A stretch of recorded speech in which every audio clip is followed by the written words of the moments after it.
É preciso tirar o cristão do mundo para que ele seja fiel a Deus? Jesus precisava orar? Jesus, quando orava, orava por quê? Ou orava para quem? Você já recebeu uma oração de algum homem de Deus, de alguma mulher de Deus? Foi bom? Agora, imagine você receber uma oração feita por Jesus. Eu sou Vinícius Cassiano, você está na plataforma Gospel Class, nas aulas da Escola Bíblica Dominical. Eu falei aqui sobre receber a oração feita por Jesus, porque esse é o título da nossa lição, a nossa lição de número 11, que traz o seguinte título: A intercessão de Jesus pelos discípulos. Olha que maravilha, Jesus intercedendo, orando por aqueles que ele escolheu. Toda a lição, ela gira em torno dessa temática, ok? A intercessão de Jesus pelos discípulos. Como de costume, vamos fazer a leitura do texto áureo e também da verdade prática. O texto áureo está registrado no capítulo 17, no versículo 3, claro, do Evangelho que escreveu João, e o texto áureo diz assim: E a vida eterna é esta, que te conheçam a ti só, como o único Deus verdadeiro, e a Jesus Cristo a quem enviaste. Você consegue perceber aqui dentro desse texto áureo essa profundidade que é sintetizada por João? Ele está falando sobre a vida eterna.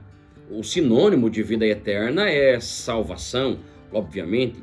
Então João está dizendo, a salvação é essa. Como se adquire a salvação? Conhecendo, né? E não é conhecimento superficial. Conhecendo a ti como o único Deus verdadeiro. É o que Jesus fala e João registra. E a Jesus Cristo a quem enviaste. Portanto, para se obter a salvação, a vida eterna, somente Deus pode dar através de Jesus Cristo, que é a segunda pessoa da Trindade.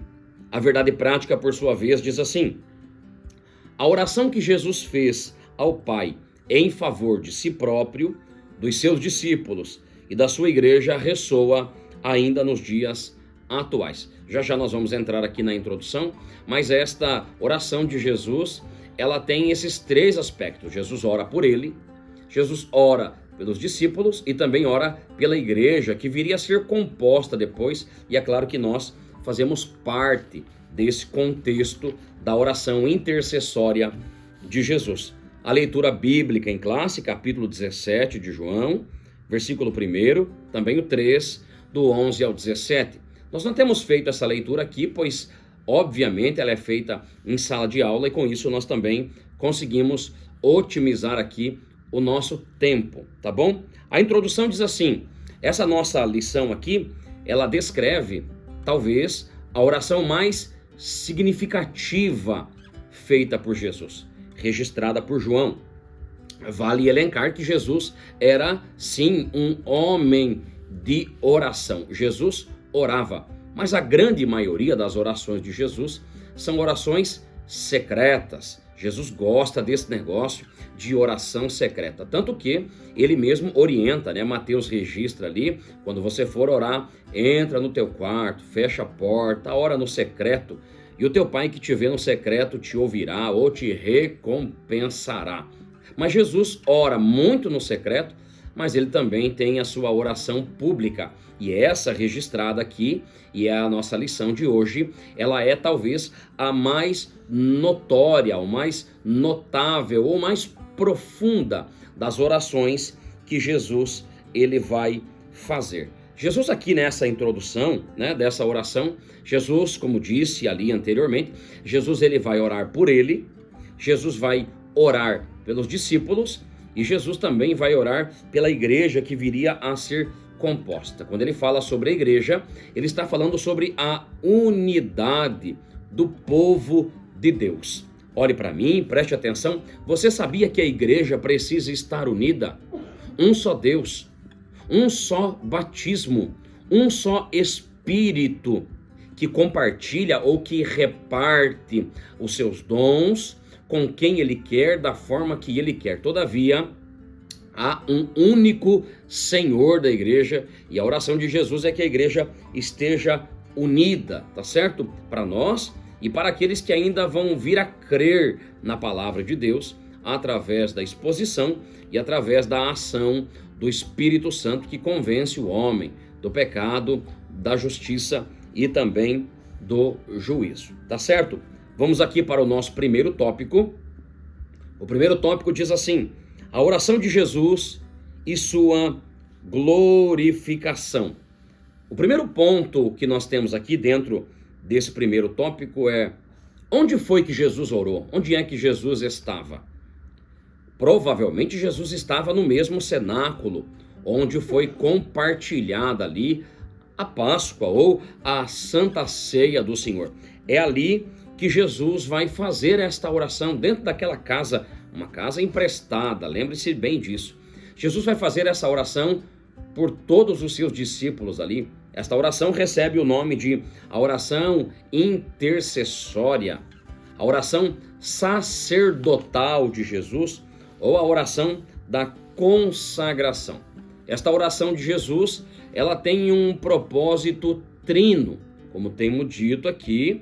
Jesus, ele ora por ele, Jesus ora pelos discípulos e também ora pela igreja, a igreja que nasceria ali com aquele grupo de 12, depois 120, depois quase 5.000, até chegar nos milhões e milhões que não podem ser nem ao menos contados, tá bom? Então a oração de Jesus tem esse tríplice propósito.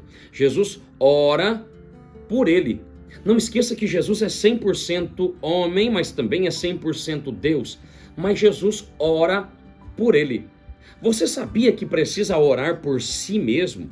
Exatamente. Orar por si, não para si. Orar por si, pela sua vida, pela sua caminhada, pela sua chamada, que foi dada por Deus, evidentemente.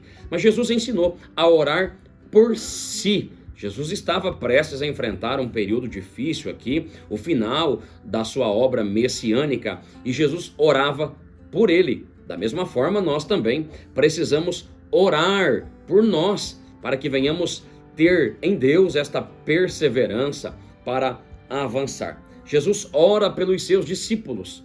A oração não pode ser uma oração egoísta, tá certo? Eu tenho que orar por mim, mas eu também preciso orar pelos outros, os outros que são escolhidos, levantados por Jesus. Jesus nos ensina na prática. Ele ora pelos seus discípulos e ele também faz uma oração pela igreja. Então aqui fica o conselho dentro dessa nossa abordagem aqui do primeiro tópico. Quando orar, que a nossa oração seja por nós, pelos outros e também que a nossa oração seja pela igreja como um todo. Afinal de contas, a igreja é a casa de Deus, chamada de casa de oração, tá bom? O subtópico 2, ele diz assim: a oração de Jesus pela sua glorificação. Que maravilhoso é quando alguém entende que Deus vai glorificá-lo. O que é que nós entendemos sobre ser glorificado? Alguém vai dizer, ser glorificado é ser revestido de glória. Nesse sentido, qualquer pessoa gostaria de ser revestido de glória. O grande ponto aqui dessa nossa fala é que Jesus seria glorificado, que a palavra ser glorificado dentro da nossa lição aqui, ela faz menção a ser conhecido. Portanto, glorificar alguém significa fazer alguém conhecido. É quando alguém nos põe em evidência. Quando a obra de Jesus nos põe em evidência, sim, nós estamos sendo glorificados. Jesus está aqui orando ao Pai, tendo a certeza, tá bom? E sabendo exatamente o que estaria lhe aguardando, todo o sofrimento da via dolorosa, quando subisse ali ao Gordon, também chamado de caveira ou o Gólgota. Jesus estaria ali sendo conhecido. Nessa oração, Jesus disse a Deus o Pai: é chegada a hora. A hora de quê? A hora de assumir o nosso lugar na cruz. A hora de ser conhecido e reconhecido como o Filho de Deus, o Salvador do mundo. Então, quando Jesus ora pela sua glorificação, Jesus ora por aquilo que ele ainda viria a fazer, ou seja, ser levantado na haste, ser levantado na cruz, conhecido e reconhecido como Filho de Deus. Lembra que o soldado romano vai transpassar ali o lado do Senhor? Lembra disso?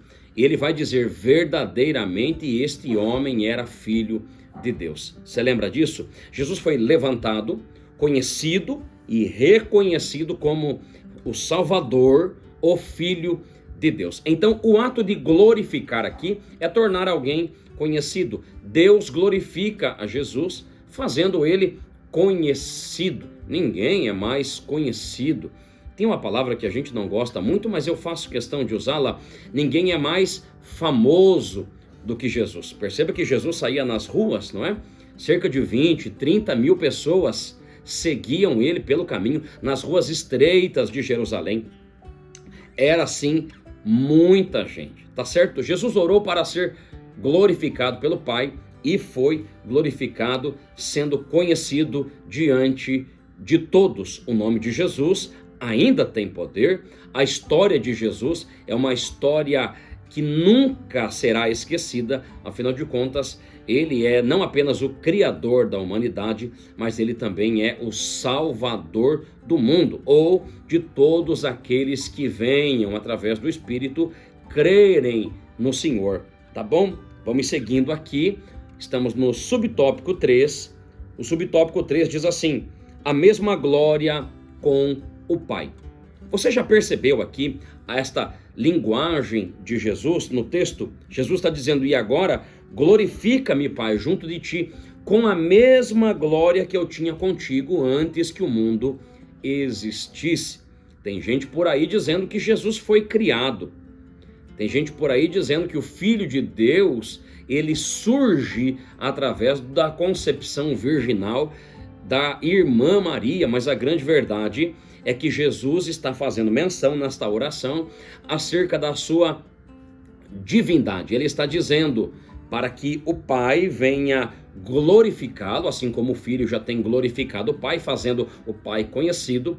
Glorifica-me com a mesma glória que eu tinha contigo antes, exatamente antes que o mundo existisse. Isso me remete ali ao texto da criação, do livro do Gênesis, né? Façamos o homem conforme a nossa imagem, conforme a nossa semelhança. Jesus já estava ali, afinal de contas, ele é eterno. Tanto que ele mesmo vai dizer que Abraão exultou por ver aquele dia, mas não viu. Jesus é antes de Abraão. Pode até vir a calhar certamente aquela mensagem antes que Abraão existisse. Lembra disso? Esta palavra fica muito, muito específica para ser utilizada aqui. Jesus está dizendo ao Pai: glorifica-me com aquela mesma glória.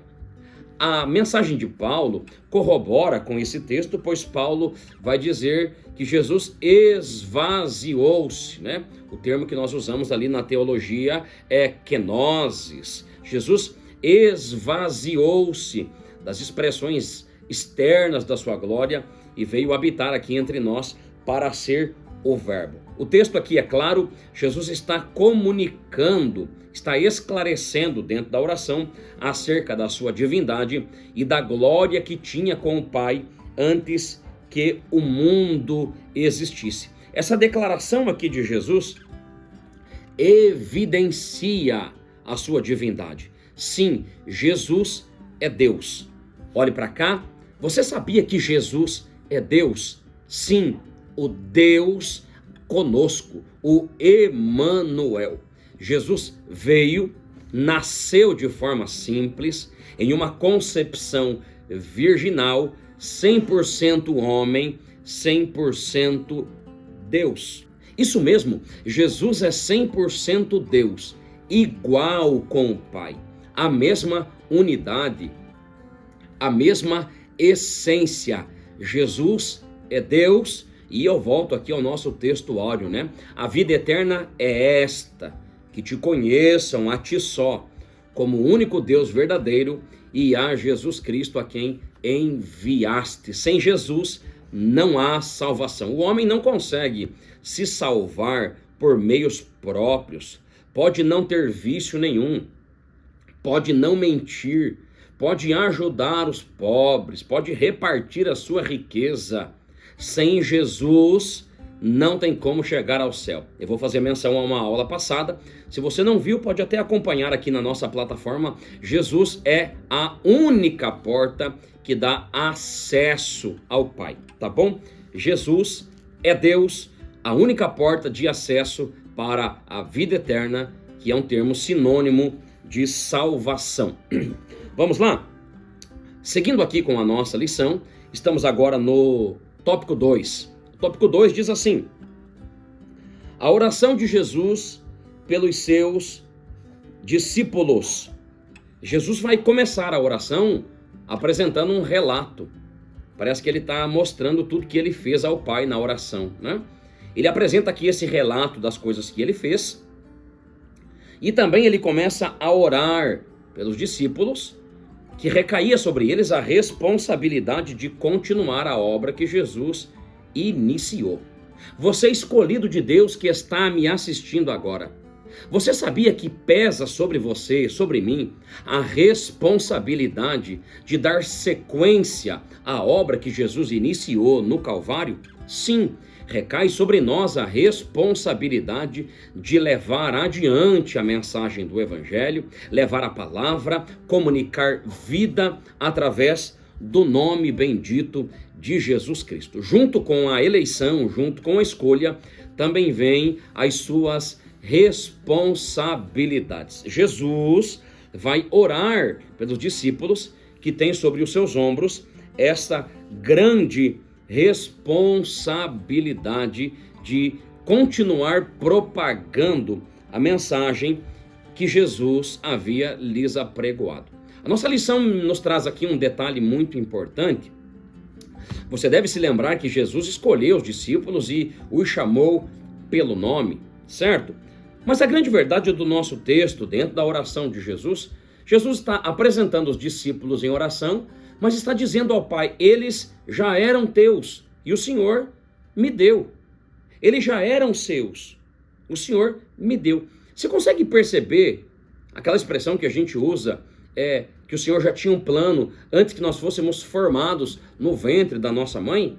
É correto? Sim, é correto utilizar esta palavra, até porque o relógio do nosso Deus não é igual ao nosso, né? Lembra que o nosso é Cronos, o dele é Kairos, plenitude de tempo. Jesus está ali orando pelos discípulos, eles estão ouvindo, pois eles estão ali no mesmo ambiente, e Jesus está dizendo: estes já eram teus, Pai, e o Senhor me deu a cada um deles. Já havia sobre cada um deles essa eleição. Então, quando Jesus os chama pelo nome, eles acabaram de descobrir que foram separados. Acabaram de descobrir que foram chamados. Mas Deus já os havia escolhido antes que eles soubessem. Você sabia que Deus te escolheu antes que você levantasse a mão e aceitasse Ele como seu único e suficiente Salvador? Pois é, Ele já tinha um plano preparado para nós. Nós ainda não sabíamos, mas Ele já tinha. Isso aqui é interessante porque você lê Romanos capítulo 8, ali nos versículos 29 e 30, Paulo vai falar assim: e aos que predestinou, a estes também chamou. E aos que chamou, a estes justificou. E aos que justificou, a estes também glorificou. Durante o período da chamada predestinação, nós não sabíamos, mas Ele nos chamou. Por isso que João concorda dizendo: não fostes vós que me escolhestes a mim. Já leu o texto? Mas antes eu vos escolhi a vós. É sim a oração de Jesus dizendo: vocês já haviam sido escolhidos muito antes que eu os chamasse pelo nome naquele dia e os colocasse aqui em evidência. Tá certo? Vale elencar aqui, é de bom alvitre essa minha fala. Foram quase 4 anos, né? Aproximadamente 3 anos e meio, Jesus ensinando esses homens para que então eles viessem a tomar frente nesta obra depois quando foram batizados com o Espírito Santo. Você é discípulo de Jesus? Sabe que foi eleito, chamado, vocacionado por ele? Pois bem, esses homens aqui, o colégio apostólico, eles ficaram 3 anos e 6 meses aprendendo. Ninguém pregava, ninguém fazia nada. Depois Jesus libera eles para irem ao caminho, pregando, limpando os leprosos, comunicando o reino de Deus. Mas ninguém vai sem preparo. Preste atenção, ninguém é enviado sem preparo. Ninguém é glorificado, posto em evidência sem o preparo. Jesus trabalha com esses homens por um longo período, né? Trabalha neles, mantém eles ali próximos para que eles aprendam os seus ensinamentos e assistam a sua forma, a sua conduta, para que só depois de preparados eles possam fazer a obra de Deus. Eu quero falar com você que está com pressa de pregar, de evangelizar, de fazer missão. Será que é tempo mesmo? Que isso, professor? O campo já está branco, dá uma olhada. Jesus disse: ficai antes na cidade de Jerusalém, até que do alto sejais revestidos de poder. A obra é espiritual também. E ninguém pode ir ao campo sem antes ser revestido do poder que desce do alto. Se você ainda não é revestido do poder que desce do alto, então continue orando, continue esperando. Já já a promessa do Pai te encontra, você é revestido e o Espírito passa a criar um itinerário para a sua trajetória, tá bom? Não esqueça dessa palavra. Seguindo aqui, subtópico 2, os discípulos receberam a palavra. Durante esse processo de quase 4 anos que Jesus está ensinando os seus discípulos, tem muita coisa que Jesus ensina e eles não aprendem. Tem muita coisa que Jesus fala e eles não gravam, eles não conseguem assimilar aquilo, não conseguem absorver aquilo ali que eles estão ouvindo. Às vezes dá até a impressão que eles não estão aprendendo nada. É porque eles estavam ainda no modo natural. Você sabia que o crente tem 3 modos? Isso, mas ele só pode viver em 2. Quando ele chega no 3º, não é bom para ele e para ninguém. Eu vou te explicar 3 estágios da vida do crente. O primeiro estágio é o estágio natural.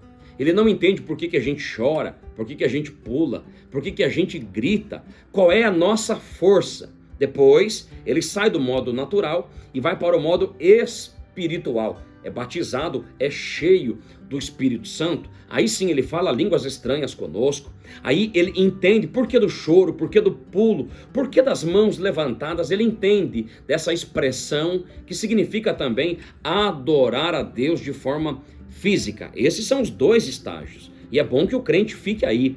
A terceira não é legal. A terceira é o crente carnal.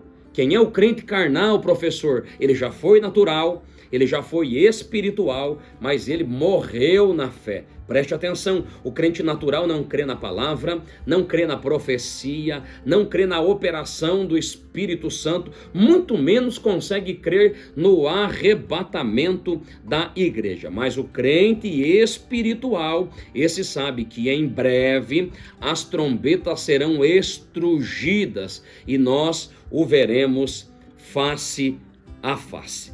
Que Deus abençoe a cada um de nós para que venhamos nos manter aqui dentro dessa posição, nessa chave seletora, indicando o modo espiritual.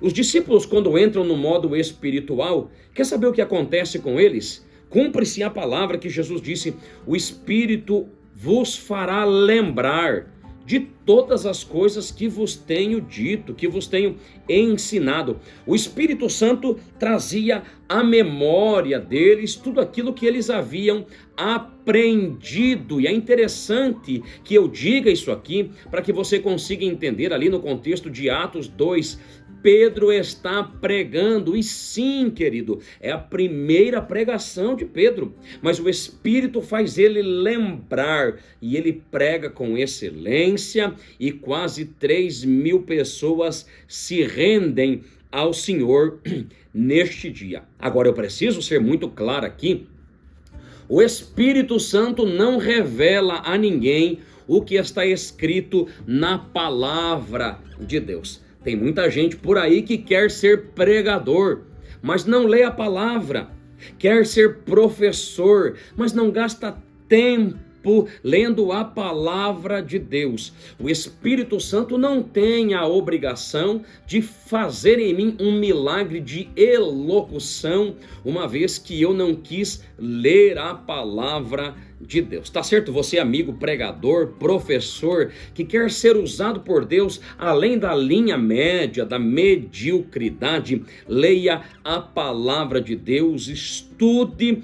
Na hora certa o Espírito fará você lembrar do que você leu, do que você estudou. Ele vai te usar e será uma bênção para a glória do Senhor nosso Deus. Com a Bíblia não tem como adivinhar, tá certo? Tem que estudar, examinar as Escrituras. Quem não gosta de ler a Bíblia não pode ser pregador.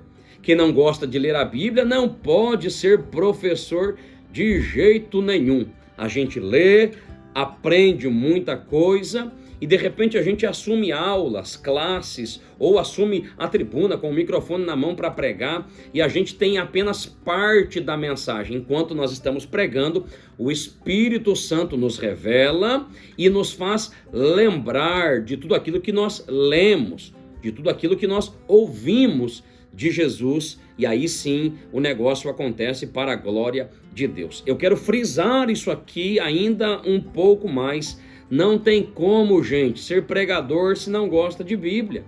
Não tem como entender a revelação de Deus que está registrada na palavra, pois a Bíblia é a revelação de Deus para nós. Não tem como. O Espírito Santo não vai me revelar o que está escrito ali.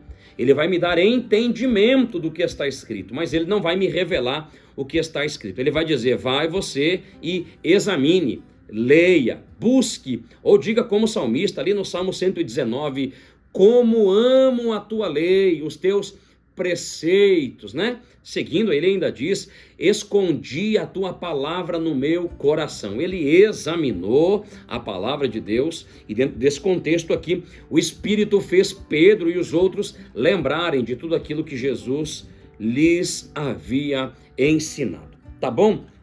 Subtópico 3, protegidos do mundo. Perceba o que Jesus está dizendo a Deus e aos discípulos: Pai, eu dei-lhes, aos discípulos, a tua palavra, e o mundo os odiou, porque eles não são do mundo e eu também não sou do mundo. Você sabia que você não é do mundo? Você pode ter o seu documento de identidade aqui? Você pode ter comprovante de residência aqui? Sim, você está no mundo, nós estamos no mundo, mas nós não somos do mundo. Nós somos cidadãos celestianos, é para lá que a gente vai. Jesus está comunicando isso aqui, dizendo: eu lhes dei a sua palavra e o mundo os odiou, porque eu não sou do mundo e eles também não são do mundo. A grande pergunta aqui é essa: que mundo é esse? Que mundo é esse que Jesus está se referindo aqui? Pode ser o universo criado? Pode. Pode ser a humanidade? Pode também. Mas o contexto aqui de mundo nos faz menção a esse governo comandado por Satanás, que na nossa lição também é chamado de príncipe deste século, aquele que cega o entendimento para que eles não conheçam a luz do Evangelho, assim como nós já fomos cegos um dia. Jesus está orando pelos seus discípulos, pedindo que os discípulos, que é um sinônimo de escolhidos, né, de alunos, sejam protegidos no mundo, protegidos dessa ação, desse reino das trevas que está implantado entre nós. Sim, queridos, é verdade, o mundo jaz no maligno. É por isso que tem uma frase aí, uma frase que alguém chama de frase de para-choque, né? Alguns adesivam aí os seus carros. Há uma certa ambiguidade nesse termo que usam assim. Dizem, eu não sou dono do mundo, mas sou filho do dono. Há uma linha de interpretação que fala sobre Deus ser o criador do mundo. Mas o príncipe deste século, né? O diabo recebe esta palavra aqui, nós temos ela na Bíblia, o mundo jaz no maligno. O mundo é do diabo, mas não o mundo humanidade, não o mundo como universo, mas a ação de Satanás que governa o mundo, os governos, os poderes odeiam aqueles que recebem a palavra de Deus. Eu me lembro com saudade de um tempo onde a igreja era perseguida, odiada. Você sabia que o momento em que a igreja mais cresceu na terra, na história, foi no momento que a igreja era perseguida? Enquanto a igreja era perseguida, tinha conversões genuínas, tinha arrependimento sincero, pessoas que não viam problema em serem martirizadas por amor a Jesus Cristo, por amor ao Evangelho.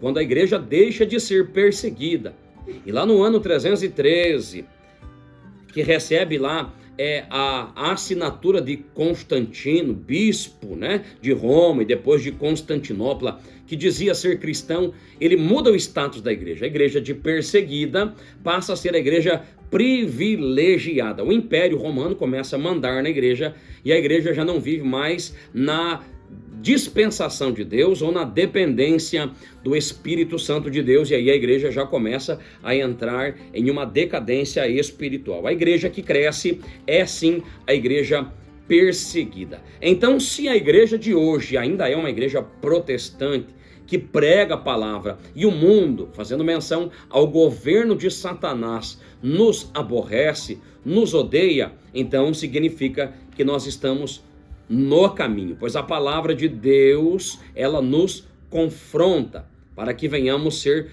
transformados por ela. Esse é o evangelho, viu, querido? O evangelho genuíno, ele transforma. O evangelho genuíno, ele confronta, ele me provoca mudança. Eu preciso mudar. A palavra do evangelho, ela vem para aparar as arestas e me moldar, não nos padrões humanos, mas nos padrões celestes. Deus requer que o seu povo seja santo. Ele mesmo disse, sejam santos porque eu sou santo, tá bom? Não podemos esquecer isso aqui. Já estamos aqui no tópico 3. O tópico 3 diz assim: a oração de Jesus pelos que viriam a crer. Eu não sei quem ainda virá a crer. Eu não sei quem será esses que vão entregar a sua vida para Jesus no culto de domingo, no culto de ensino da quarta-feira, eu não sei. Mas Jesus sabe exatamente quem é que vai crer nele. Jesus ora por estes. O nosso subtópico aqui diz assim: oração pela unidade da igreja. Na oração de Jesus, Jesus fala sobre a sua unidade com o Pai. Ele e o Pai sendo apenas um. E quando ele ora pelos discípulos e pela igreja que viria a ser composta por todos aqueles que viessem ainda a crer na pregação do evangelho, entregar a sua vida a Jesus Cristo, ele está orando para que a igreja esteja unida, mas não unida apenas no sentido eclesiástico da coisa. Não unida apenas no sentido governamental da coisa, no sentido orgânico, a igreja reunida ali num congresso, a igreja reunida para uma AGO, qualquer coisa nesse sentido. Jesus está falando sobre a igreja que está unida da mesma forma que ele está unido com o Pai. Ele mesmo disse a Filipe: quem vê a mim, vê ao Pai, eu e o Pai somos um.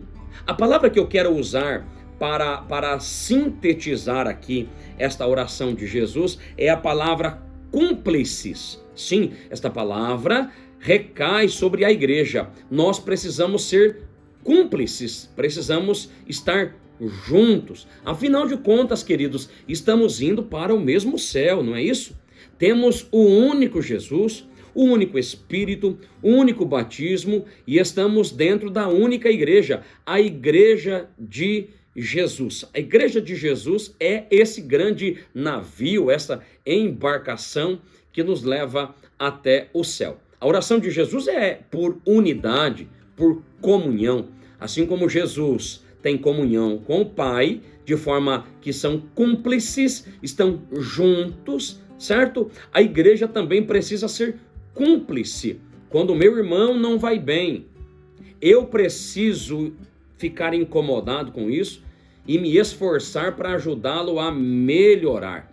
Tem gente que não vê problema nenhum em perceber que o irmãozinho ali está com dificuldade, ou que aquele outro se afastou da igreja, ele não sente falta, mas quem é cúmplice, ele vai dizer aquela frase que estão dizendo por aí, bom se ela fosse verdadeira o tempo todo, né? Aquela frase, tamo junto. Eu vou contar isso aqui para você, preste atenção aqui nessa minha fala, tem muita gente dizendo, tamo junto, pastor. Tamo junto, irmão, tamo junto. Mas na hora que a gente precisa, não tem ninguém.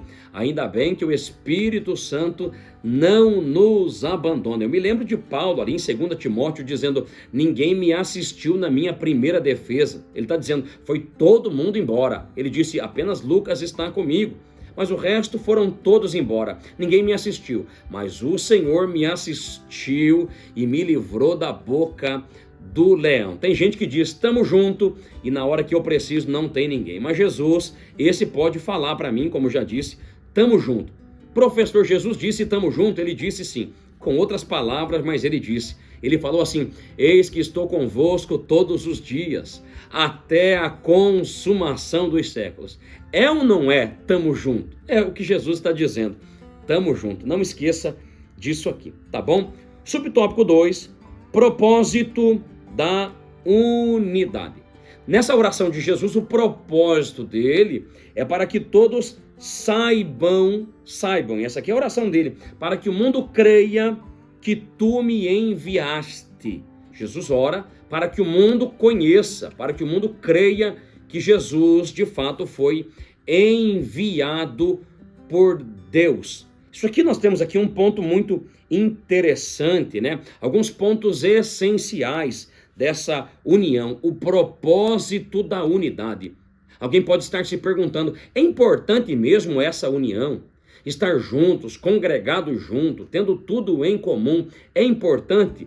A nossa lição aqui nos apresenta 4 pontos de grande relevância. O primeiro ponto aqui é a união essencial dos salvos, promovida...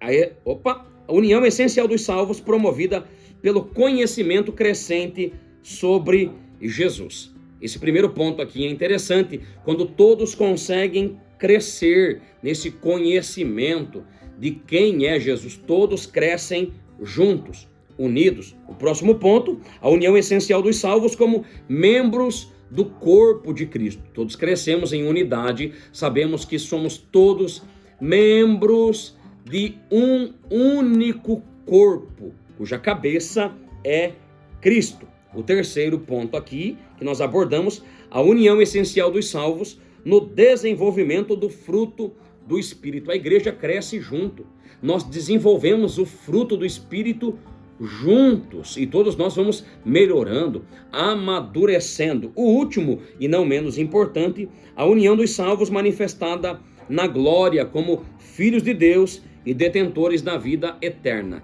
Nós unidos como cúmplices, estamos dizendo, o conhecimento do Filho de Deus é para todos nós, o crescimento é para todos nós, a salvação é para todos nós, o desenvolvimento na demonstração dos frutos é para todos nós. Então a resposta é clara, sim, há uma grande importância e também um grande propósito na unidade.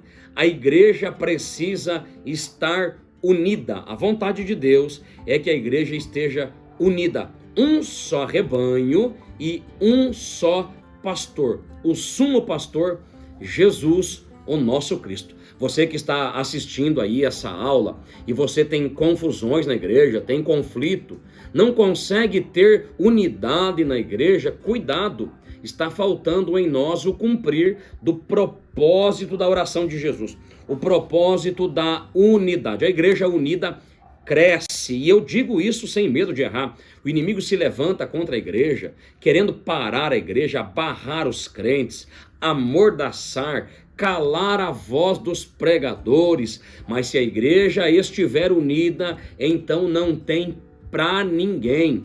Nós, com a ação do Espírito Santo, vamos romper as muralhas, as barreiras e vamos propagar o Evangelho de Jesus Cristo. A união é uma grande ferramenta que produz crescimento na igreja. Tá bom? Estamos agora no nosso terceiro subtópico e ele também é de grande importância. O subtópico diz assim: oração por encorajamento à unidade. Às vezes a gente precisa ser encorajado, né? O encorajado é aquele empurrãozinho, aquele vai. É exatamente isso. Às vezes a gente até quer fazer, mas não tem coragem. Mas quando alguém nos dá esse empurrãozinho, nos enche de coragem. A palavra do Senhor nos encoraja a buscar essa unidade. Tem um meio aqui que nós usamos, é essa crença, e é um dos pontos dogmáticos da nossa fé, essa fé assembleiana, que também é uma fé bíblica, como em muitas outras denominações evangélicas. O ato que nós temos de confessar Jesus como único e suficiente Salvador. Essa é a principal razão da nossa unidade, da unidade cristã. O que nos une é a fé.